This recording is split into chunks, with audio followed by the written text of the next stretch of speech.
우리 같이 하나님의 말씀 보도록 하겠습니다. 누가복음 12장 13절에서 21절까지 말씀입니다.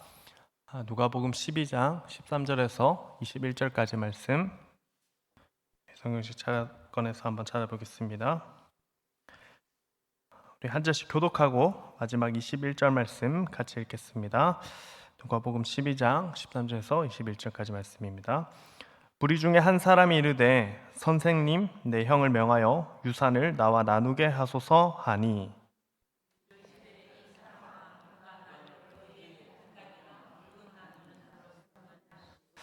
그들에게 이르시되 삼가 모든 탐심을 물리치라 사람의 생명이 그 소유에 넉넉한 데 있지 아니하니라 하시고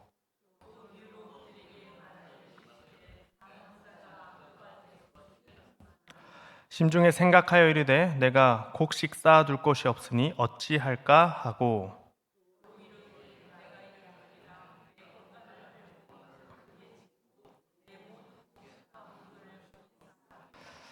또 내가 내 영혼에게 이르되 영혼아 여러 해 쓸 물건을 많이 쌓아두었으니 평안히 쉬고 먹고 마시고 즐거워하자 하리라 하되 내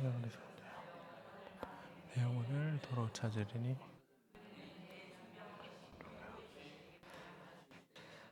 같이 읽겠습니다. 자기를 위하여 재물을 쌓아두고 하나님께 대하여 부유하지 못한 자가 이와 같으니라. 아멘. 오늘 말씀을 통해서 하나님께 대하여 부유한 자라는 제목으로 하나님의 말씀을 나누도록 하겠습니다. 오늘 우리가 읽은 말씀에 보면은 예수님의 지혜가 담긴 말씀인데요. 부에 관한 또 부유함에 관한 참된 지혜가 담긴 말씀을 보게 됩니다. 이 말씀을 토대로 우리 성도님들 하나님께 대하여 부유한 자가 되시기를 축복합니다. 어리석은 부자가 아니라 하나님 보시기에 지혜로운 자, 또 지혜로운 부자가 될 수 있기를 축복합니다. 오늘 본문을 읽어보시면은 무리 중에 한 사람이 예수님에게 찾아옵니다. 또 예수님에게 도움을 요청하는데 예수님께서 대답해 주시고 또 비유로 설명해 주시는 것을 살펴볼 수가 있습니다. 먼저 이 한 사람이 예수님이 찾아온 이유는 무엇입니까? 대화 속에 발견할 수 있듯이 예수님에게 형제에게 명해서 유산을 나누게 해달라 이렇게 요청합니다. 당시에 사회적으로 보면은 부모의 재산을 형제들이 나눌 때 큰형이 조금 더 유산을 받고 동생이 조금의 덜한 몫을 나눠 가지는 문화를 가지고 있었다고 합니다. 그래서 형은 한 3분의 2 정도 가지고 동생은 한 3분의 1 정도 가지는 그런 것이 이렇게 사회 문화였는데 아마 이 본문에 나오는 사람이 형인지 동생인지 명확하게 알 수는 없지만 형이라고 한다면 모든 유산을 갖고 싶어 하는 것이고 동생이라고 한다면 이 유산을 균등하게 나누고 싶어 하는 마음으로 예수님에게 찾아왔다라는 것입니다. 예수님을 찾아온 동기가 분명하죠. 그것은 본인의 상속과 소유가 더 많아지게 하기 위해서 예수님께 찾아왔고 문제를 해결해달라 이렇게 요청하고 있었다라는 것입니다. 예수님은 어떻게 대답하십니까? 우리 14절에 보시면은 이르시되 이 사람아 누가 나를 너희의 재판장이나 물건 나누는 자로 세웠느냐 하시고 또 15절에 보니까 그 사람에게 삼가 모든 탐심을 물리치라 사람의 생명이 그 소유에 넉넉한 데 있지 아니하리라 하시고 이렇게 말씀하시면서 이 한 사람을 가르치시고 또 혼내시는 것을 보게 됩니다. 예수님께서 왜 이렇게 화가 나셨습니까? 우리가 생각해 볼 때 예수님은 탐심의 문제를 해결하기 위해서 오신 분이 아니다라는 것입니다. 예수님께서 이 땅에 오신 것은 또 사람들에게 찾아오신 것은 구원의 중보자로 이 땅에 오신 것이지 한 사람의 탐욕과 욕심을 채우기 위해서 오신 분이 아니다라는 것입니다. 예수님을 찾아온 동기가 구원을 위한 동기가 아니라 자기 탐심을 채우려고 하는 자기 만족과 기쁨을 채우기 위해서 예수님을 찾아오는 이 사람에게 예수님께서는 혼을 내시고 또 꾸지람을 주신다라는 것입니다. 탐심은 무엇입니까? 우리 마음 가운데 탐심이 있는데, 탐심은 우리가 원하는 것보다, 필요한 것보다 더 원하는 마음이라 할 수가 있겠습니다. 또 자기가 가지고 있는 것에 만족하지 못하고 더 많은 것을 얻고자 하는 욕망이 투영된 마음이 탐심이라 할 수가 있겠습니다. 예수님께서 땅을 살아갈 때 우리에게 주시는 도전의 말씀은 바로 이 탐심을 물리치라, 이렇게 말씀하고 있다라는 것입니다. 저는 우리 온천교회 성도님들이 탐심을 물리치는 하나님의 자녀 되시기를 축복합니다. 또 예수님에게 찾아가고 기도하는 것이 나의 욕심을 채우기 위해서 예수님을 찾아가는 그런 사람이 아니 될 수 있기를 축복합니다. 우리 마음 가운데 탐심이 가득하면 분별력을 잃어버리게 됩니다. 왜 그런가 하냐니까, 탐심이 가득하면 남을 속이기가 쉬워집니다. 또 부정한 방법을 동원해서라도 나의 욕망을 채우려 하는 마음이 우리 가운데 가득 생기게 된다라는 것입니다. 어떻게 하면 다른 사람의 것을 빼앗아서 내 곳간을 채울 수 있을까라는 마음이 가득 채워진다라는 겁니다.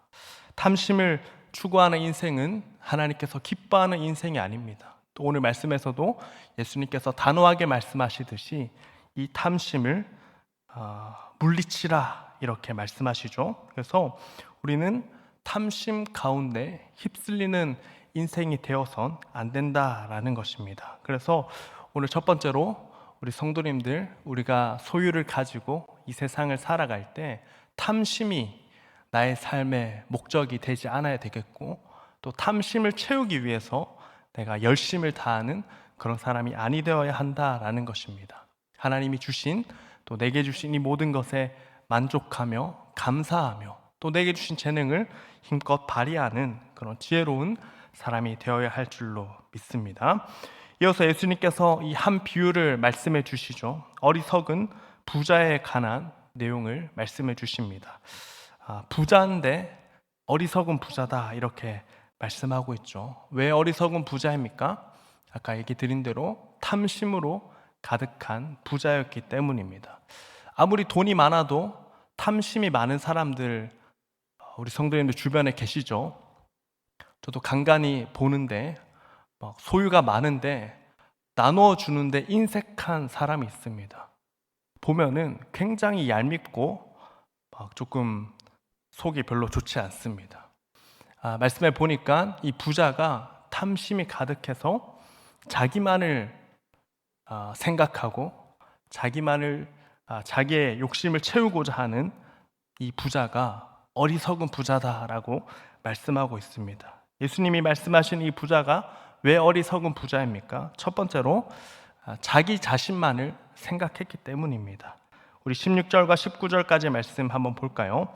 제가 한번 읽어드리겠습니다. 또 비유로 그들에게 말씀하여 이르시되 한 부자가 그 밭에 소출이 풍성함에 심중에 생각하여 이르되 내가 곡식 쌓아두고 어찌할까 하고 또 이르되 내가 이렇게 하리라. 내 곡간을 헐고 더 크게 짓고 내 모든 곡식과 물건을 거기 쌓아두리라. 또 내가 내 영혼에게 이르되 영혼아, 여러 해 쓸 물건을 많이 쌓아두었으니 평안히 쉬고 먹고 마시고 즐거워하자 하리라 하되. 여기 보면 이 부자가 말하는 내용은 무엇입니까? 자기가 소유한 것을 사랑하고 또 나의 것을 집착하는 것을 보게 됩니다. 나의 곡식, 나의 곡간, 나의 물건, 나의 영혼, 또 나라는 말을 계속 반복적으로 하고 있죠. 나의 것에 집착하는 그런 사람은 하나님 보시기에 지혜로운 부자가 아니다라는 것입니다. 반대로 어리석은 사람이 된다라는 것입니다. 우리 성도님들 꼭 기억할 수 있기를 바랍니다. 소유에 대한 욕심이 가득해서 내가 가진 것을 집착하고 사랑하는 사람이 되면 어리석은 부자가 되고 또 문제가 생긴다라는 것입니다. 예수님에게 핀잔받는 그런 사람이 된다라는 것입니다. 우리 디모데전서 6장 10절의 말씀 같이 한번 읽어볼까요?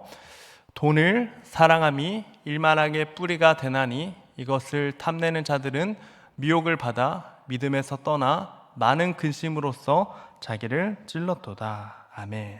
이 말씀 그대로 우리가 이 땅을 살아갈 때 돈을 사랑하고 나의 소유에 집착하는 사람은 악의 뿌리가 그 가운데 가득 열매 맺게 되는 것이고, 또 어쩌면 믿음에서 떠나는 결과를 얻게 된다라는 것입니다. 오늘 우리가 살고 있는 우리 주변의 개인과 사회의 문제의 많은 원인 중에 하나는 무엇입니까? 사람들이 돈을 너무나 많이 사랑하기 때문입니다.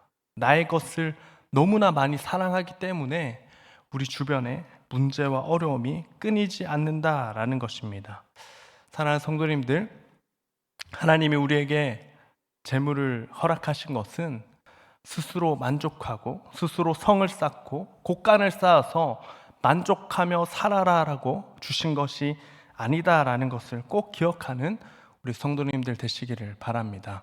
하나님께 대하여 부요한 자가 되고 또 내게 주신 이 재물을 나누는 자가 될 때 하나님께서 원하시고 기뻐하시는 사람이 된다라는 것을 꼭 기억하는 우리 성도님들 되시기를 바랍니다. 돈을 사랑하는 사람은 어리석은 부자가 되는 것입니다. 우리 18세기에 영국에서 미국으로 이렇게 많이 떠나게 되었죠. 이주를 하면서 새로운 삶을 시작하게 되었는데 뉴욕시에서 이렇게 사람들을 조사하다가 두 가문을 한번 조사해 봤다고 합니다.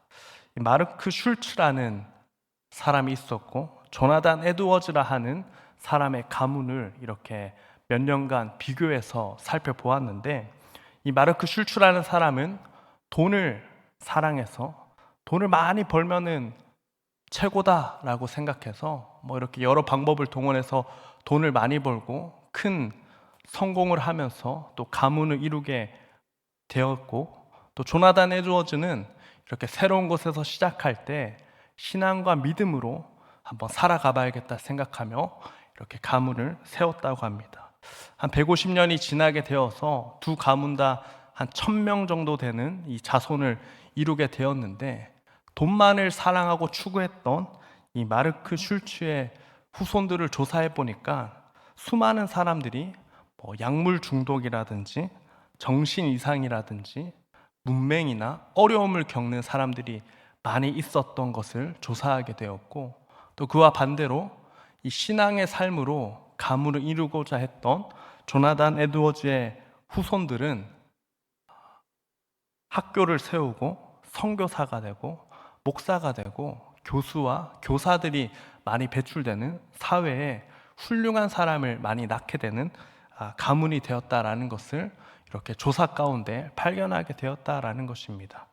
우리 성도님들, 돈을 사랑하는 결말은, 또 돈을 집착하는 삶의 결말은 결코 좋은 열매로 거두지 않는다라는 것을 우리 말씀을 통해 꼭 기억할 수 있기를 바랍니다. 성경 말씀이 가르쳐주는 이 재물과 돈은 사랑의 대상이 아니라 사용의 대상이다라고 말씀하고 있습니다. 재물은 사랑의 대상이 아니라 또 쓰는 도구일 뿐이다라는 것입니다. 사랑의 대상은 오직 하나님과 사람, 이 두 가지만 꼭 기억할 수 있기를 바랍니다. 요즘 주변에 보면은 거꾸로 하는 사람들이 많죠. 돈을 사랑하고 또 사람은 이렇게 물건 쓰듯이 사용하는 사람들이 많이 있는 것 같습니다. 그것은 절대로 하나님 기뻐하신 일이 아니다라는 것을 기억하며 어리석은 부자와 같다라는 것을 기억하는 우리 성도님들 되시기를 바랍니다. 본문에 나오는 어리석은 부자처럼 또 나의 것, 나의 소유에 목매고 있진 않은지 오늘 말씀을 통해 우리를 한번 돌아보는 귀한 시간 될 수 있기를 바랍니다. 두 번째로, 이 어리석은 부자가 왜 어리석은 부자일까요? 하나님께 대해서 부요하지 못했다라고 말씀이 또 예수님께서 설명해 주고 있습니다. 어리석은 부자는 생각할 때 돈이 최고고 또 이 땅에서의 돈 있는 이 땅에서의 삶만 가치 있다라고 생각했습니다. 이 땅에서 영원히 살 것처럼 생각하고 자기 곳간에 가득 찬 소유를 보면서 완벽한 인생의 계획을 세웠다라고 생각했지만 예수님께서 말씀하시는 것은 무엇입니까? 그게 전부가 아니고 또 하나님께서 다스리는 것이 있다라는 것입니다. 20절과 21절 말씀 같이 한번 읽어보겠습니다. 하나님은 이르시되 어리석은 자여 오늘 밤에 내 영혼을 도로 찾으리니 그러면 내 준비한 것이 누구의 것이 되겠느냐 하셨으니 자기를 위하여 재물을 쌓아두고 하나님께 대하여 부유하지 못한 자가 이와 같으니라. 예수님께서 말씀하시기를 부자는 많은 재물을 쌓았지만 당장 하나님께서 부자의 영혼을 찾는다면 그가 가진 재물은 어떻게 되는가 다 부질없다라고 말씀해 주고 있다라는 것입니다. 하나님을 제외하고 인생을 계획하고 또 아무리 많은 부를 쌓는다 하더라도 하나님을 생각하지 않는 그 인생의 부와 가치는 하나님 앞에 부질없다라는 것입니다. 하나님께 부여하지 못한 삶의 결말이 이와 같다라고 말씀하고 있다라는 것입니다. 사랑하는 성도님들, 저와 여러분들이 하나님에 대하여 부요한 자 될 수 있기를 축복합니다. 하나님께 대하여 부요한 자는 어떤 사람입니까? 하나님 주신 이 재물을 나를 위해서 사용하는 것이 아니라 또 나를 위해서 사용하지만 또 남을 위해서 사용할 수 있는 넉넉한 마음을 가진 사람이 된다라는 것입니다. 어리석은 부자에게 내 영혼을 도로 찾는다라는 말씀을 통해서 예수님께서 말씀으로 가르쳐주는 우리의 삶은 청직의 삶이 된다라는 것을 가르쳐주고 있습니다. 청직은 어떤 사람입니까?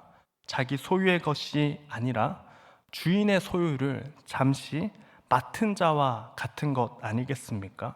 그리고 청지기는 언젠가 주인에게 결산하여서 평가받는 날이 오는 것 아니겠습니까? 우리 이 말씀을 기억해서 우리가 가는 최종 목적지는 우리 주인 되신 하나님, 또 하나님의 품이 된다라는 것을 기억하면서 하나님께 대하여 부여할 수 있게 되는 여러분들 되시기를 바랍니다.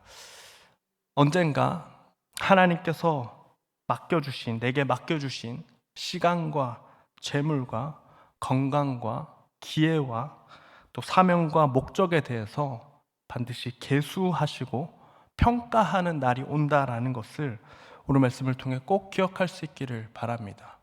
하나님이 왜 우리에게 넉넉함을 허락하셨습니까? 우리가 곰곰이 생각해 본다면 하나님께서 우리에게 넘치도록 주시는 것은 이 넘치는 것을 내 안에 가두는 것이 아니라 나누어 주기 위해서 넘치도록 주신 것이 아닌가 한번 생각해 보는 저와 여러분들 될 수 있기를 바랍니다.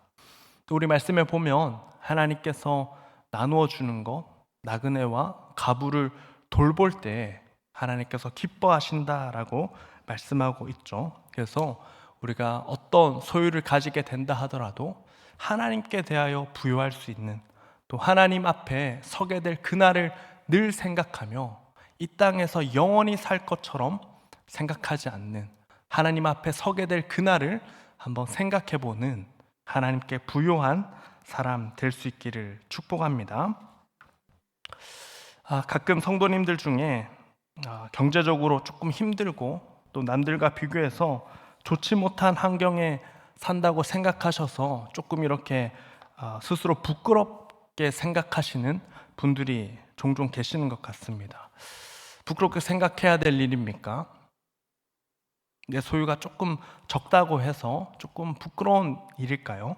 오늘 말씀을 통해 생각해 보면 전혀 그렇지가 않다라는 것을 알 수가 있죠. 가난하고 힘들어도 하나님께 대하여 부요한 자라 한다면 하나님 앞에 나누는 또 하나님께 기쁨을 드리는 사람이라 한다면 그 사람이 하나님 앞에 부요한 자라는 평가를 받을 수가 있는 것 아니겠습니까? 하나님은 사람들의 삶을 결산하면서 그의 창고에 곡식이 가득한 것에 관심을 기울이지 않으십니다. 그가 하나님의 말씀을 따라 살아왔는지 또 그의 삶이 하나님 기뻐하시는 인생을 살아왔는지에 하나님께서 평가하시고 관심을 기울이고 계시다라는 것을 꼭 기억하시기를 바랍니다. 어리석은 부자를 보시면 부자가 자기를 위해 또 자기 곳간에 자기의 재물을 가득 쌓아두는 것에 대해서는 하나님께서 전혀 평가하지 않으십니다. 하나님께 대하여 부요하지 못한 이 어리석은 부자를 지적하고 계시다라는 것입니다. 성도님, 우리가 이 땅에서 우리의 곳간을 쌓기 위한 삶을 살아가는 것이 아니라 이 땅을 살아갈 때 하나님께 대하여 부요한 삶, 또 하나님 보시기에 기쁨이 되는, 나누며 또 흘려보내는 귀하고 복된 삶이 될 수 있기를 축복합니다. 디모데전서 6장 17절과 19절 말씀 우리 같이 한번 읽어보도록 하겠습니다. 내가 이 세대에서 부한 자들을 명하여 마음을 높이지 말고 정함이 없는 재물에 소망을 두지 말고 오직 우리에게 모든 것을 후히 주사 누리게 하시는 하나님께 두며 선을 행하고 선한 사업을 많이 하고 나누어 주기를 좋아하며 너그러운 자가 되게 하라. 이것이 장래에 자기를 위하여 좋은 터를 쌓아 참된 생명을 취하는 것이니라. 아멘. 이 말씀 그대로 하나님 앞에 부요한 자 될 수 있기를 축복합니다. 정함이 없는 재물에 소망을 두지 말고 또 모든 것을 후히 주시며 누리게 하시는 하나님께 소망을 두며 또 이 세상을 살면서 하나님 앞에 부요한 자가 되기를 힘쓰는 저와 여러분들 될 수 있기를 축복합니다. 이 말씀을 들은 저와 성도님들은 어리석은 부자가 아니라 지혜로운 부자가 되기를 바랍니다. 또 가난하더라도 어리석은 자가 아니라 지혜로운 자가 되시기를, 또 하나님께 대하여 부요한 자가 되는 우리 온천교회 성도님들 되시기를 주님의 이름으로 소망합니다. 말씀을 정리하도록 하겠습니다. 성도님들, 예수님께 우리가 나아가는데 내 욕심을 채우기 위해서 예수님 앞에 나아가고 계시지 않으십니까? 탐심은 우리를 부요하게 하는 것이 아니라 파괴의 길로 인도하게 될 것임을 기억하기를 바랍니다. 예수님께서 비유를 통해 주시는 말씀, 이 땅에서 내 소유와 내 탐심을 채우는 인생은 지혜롭지 못하다라고 말씀하십니다. 아무리 많은 재산을 쌓아도 하나님께 부요하지 못하면 헛된 인생을 사는 것이다 라고 말씀하고 있습니다. 우리 모두가 언젠가 하나님 앞에 서게 될 날이 올 텐데, 하나님은 우리의 삶을 결산하실 때 우리의 창고에 얼마가 있었는지 관심을 기울이지 않으십니다. 하나님의 말씀대로 살아왔는지, 하나님께 대하여 부요한 자로 살다 하나님께로 왔는지 확인하실 것입니다. 이 말씀을 들은 저와 성도님들은 어리석은 자가 되지 않고 지혜로운 자가 되어서 하나님 기뻐하시는 일에 나의 몸과 마음을 드리고 나의 기회와 나의 시간과 나의 모든 것을 하나님 기뻐하는 데 사용하는 하나님께 부요한 자 되는 우리 모든 온천교회 성도님들 되시기를 주님의 이름으로 소망합니다. 이 말씀 기억하며 함께 기도합시다.